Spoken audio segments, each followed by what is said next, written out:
never slow up, no I don't take shit, I got no love.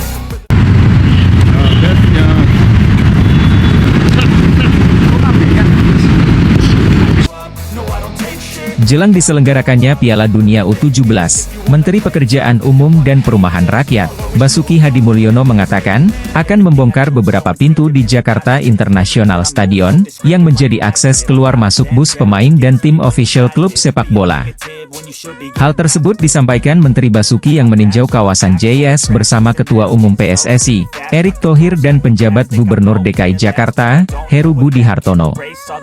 Akses bus yang nantinya akan dipakai untuk bus besar para pemain dan official.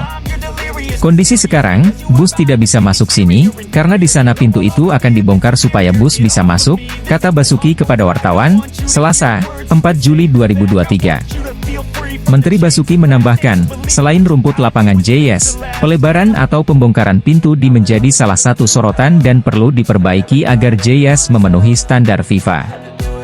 Ini mohon maaf, jadi kondisi sekarang bus tak akan bisa masuk sini. Nanti pemain masuk sini, lift di blok untuk pemain, bus besar. Kondisi sekarang tak bisa masuk karena ada pintu tiket di sana. Jadi harus dilebarkan atau dibongkar, katanya. Sebagai informasi, Menteri Pemuda dan Olahraga, Dito Aryo Tejo menjelaskan keinginan Jokowi untuk merenovasi JS. Dito menyebut Jokowi ingin JS menjadi stadion yang sesuai standar FIFA. Ini rencana saya akan mengunjungi JS dalam waktu dekat ini, karena memang Bapak Presiden juga menginginkan JS direnovasi sesuai standar FIFA, kata Dito di kantor DPP Golkar, Selipi, Jakarta Barat, pada Rabu, 28 Juni 2023. Dito juga menuturkan sejumlah catatan apabila JS ditunjuk sebagai venue Piala Dunia U17. Menurutnya, JS masih memiliki pekerjaan rumah dari perbaikan akses keluar masuk, hingga ketersediaan area parkir.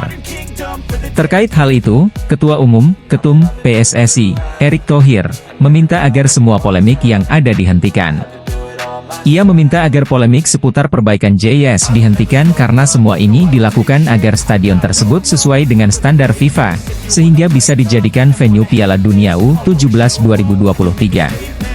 Sebagaimana diketahui, Erick Thohir bersama dengan Menteri PUPR, Basuki Hadimulyono dan PJ Gubernur DKI Jakarta, Heru Budi, telah melakukan meninjau JS pada Selasa, 4 Juli 2023.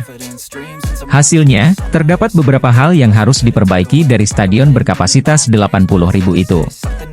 Seperti contohnya rumput yang sepenuhnya harus diganti, penambahan kantong parkir, hingga pembuatan stasiun sementara. Perbaikan JS ini cukup menimbulkan polemik. Sebab, stadion tersebut sempat diklaim sudah sesuai dengan standar FIFA namun kenyataan justru tidak. Namun terkait hal itu, Erick Thohir menegaskan kalau untuk standar, memang FIFA sendiri yang akan menentukan apakah JS sudah sesuai standar atau belum. Pertama, standar FIFA itu yang menentukan FIFA, bukan PSSI bukan siapapun yang di sini. Kita hanya memperbaiki meningkatkan semua agar bisa sesuai dengan standar FIFA. Karena itu, ini merupakan bagian dari yang dilakukan pemerintah khususnya Menteri PUPR sesuai dengan tugas dari Bapak Presiden waktu itu ketika kita memaparkan ke FIFA blueprint transformasi sepak bola, termasuk renovasi 22 stadion, kata Erick Thohir kepada awak media, Selasa, 4 Juli 2023.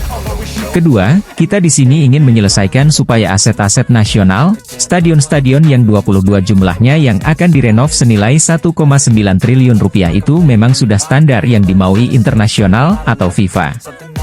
Inilah 22 stadion kita lakukan, renovasi, dan alhamdulillah hari ini mudah-mudahan ada solusi supaya JS jadi salah satu stadion yang diusulkan ke FIFA untuk kejuaraan dunia U17, imbuh Erick Thohir. Anggota Exco PSSI Arya Sinulinga memastikan timnas Indonesia U17 akan diperkuat pemain keturunan untuk Piala Dunia U17. Jadi, peluang pemain tim junior asal Brasil, Sao Paulo, Welber Jardim memperkuat skuad Garuda Asia, julukan timnas Indonesia U17, cukup besar. Ibu dari Welber Jardim, bernama Liliana Jardim yang merupakan orang asli Banjarmasin, Kalimantan Selatan. Dia menikah dengan pesepak bola Brasil, Elisangelo de Jesus Jardim. Sang ayah merupakan pemain sepak bola juga yang pernah berkiprah di Liga Indonesia. Dia pernah bermain membela Persekaba Bandung dan Persiba Balikpapan. Welber Jardim kabarnya memiliki paspor ganda. Jadi, sangat mungkin dia dapat memperkuat timnas Indonesia U17 pada Piala Dunia U17 2023. Arya cukup menyambut positif saat ditanya soal peluang memboyong pemain-pemain keturunan dari Brasil.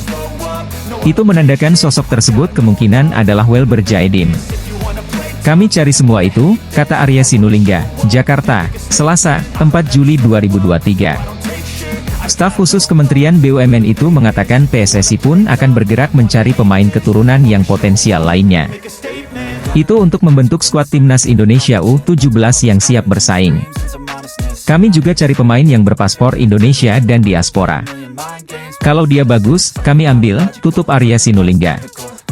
Selain hal itu, pelatih timnas Indonesia U17, Bima Sakti, membeberkan sosok yang akan menjadi pendampingnya di Piala Dunia U17 2023. Dari nama-nama yang diungkap, terdapat sosok Shin Tae-yong. Seperti diketahui, Indonesia ditunjuk FIFA sebagai tuan rumah Piala Dunia U17 2023 dengan menggantikan Peru yang memilih mundur karena alasan infrastruktur. Dijadwalkan ajang tersebut akan berlangsung pada 10 November sampai 2 Desember 2023 mendatang. Persiapan yang matang terus dilakukan untuk menatap kompetisi berskala internasional tersebut. Tak terkecuali soal sosok pendamping Bima nantinya di Piala Dunia U17 2023. Bima mengatakan bahwa dirinya sudah ditawari oleh Ketum PSSI, Erick Thohir mengenai sosok yang akan mendampinginya di ajang tersebut. Sosok-sosok tersebut yakni seperti Indra Syafri, Shin Tae-yong, sampai direktur teknik baru yang sampai saat ini belum diketahui. Saya ditawari untuk dikasih pendamping, ada Coach Indra Syafri, Coach Shin Tae-yong. Kemungkinan ada dirtek baru juga untuk mendampingi saya, kata Bima Sakti, dikutip dari MNC, Minggu, 2 Juli 2023. Bima mengaku kalau sejatinya dia disuruh untuk memilih sosok pendampingnya. Akan tetapi, pelatih berusia 46 tahun ini ingin didampingi oleh semua sosok tersebut. Saya disuruh memilih, ya saya pilih semuanya. Karena saya ingin memanfaatkan kesempatan bisa dekat sama mereka semua, imbu Bima Sakti.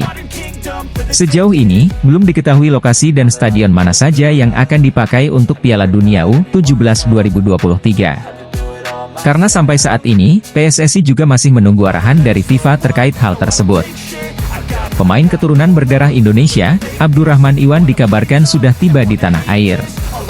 Kedatangannya itu lantas membuat banyak pihak bertanya-tanya, apakah Abdurrahman Iwan akan memperkuat timnas Indonesia U17 di Piala Dunia U17 2023.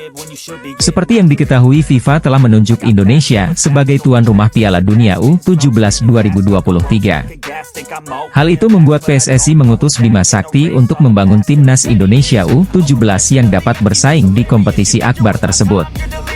Seperti tim senior, ada kemungkinan timnas Indonesia U17 akan diperkuat para pemain keturunan yang bermain di luar negeri. Para pemain diaspora itu dinilai memiliki nilai plus karena mendapatkan ilmu dari sepak bola luar. Tak heran sejumlah pemain muda berdarah Indonesia yang kini berada di luar negeri dikabarkan tengah dipantau PSSI dan netizen tanah air. Salah satu yang masuk ke dalam pantauan adalah Abdurrahman Iwan. Abdurrahman Iwan sendiri adalah pesepak bola kelahiran Doha, Qatar, pada 14 Agustus 2006. Abdurrahman Iwan merupakan anak keempat dari 4 bersaudara. Abdurrahman Iwan adalah anak dari pria bernama Iwan Kuswanto. Ayah dari Abdurrahman Iwan ini sejak 2000 tinggal di Qatar dan bekerja di negara tersebut. Jadi, sejak lahir Abdurrahman Iwan sudah berada di Qatar dan karenanya ia pun memiliki kewarganegaraan Qatar. Bahkan sejatinya Abdurrahman Iwan sudah pernah dipanggil untuk memperkuat timnas Qatar U17. Abdurrahman Iwan pun menimba ilmu di Akademi Al-Wakrah. Penampilannya yang apik sebagai bek tengah itu membuatnya dipanggil timnas Qatar U17 di kualifikasi Piala Asia U17 2022 lalu. Menariknya, Abdurrahman Iwan ternyata memilih membela Qatar kala itu karena tidak dilirik oleh PSSI. Sampai saat ini belum pernah dilirik apalagi dipanggil sama Timnas Indonesia, atau PSSI tulis Abdurrahman Iwan mengomentari salah satu pertanyaan netizen. Akan tetapi, tampaknya PSSI kini mulai melirik Abdurrahman Iwan. Hal itu dimulai dari kehadiran Abdurrahman Iwan di Indonesia pada 29 Juni 2023 lalu. Dalam postingan di akun Facebook Abdurrahman Iwan, ia mengatakan, "Alhamdulillah sampai di tanah air tercinta."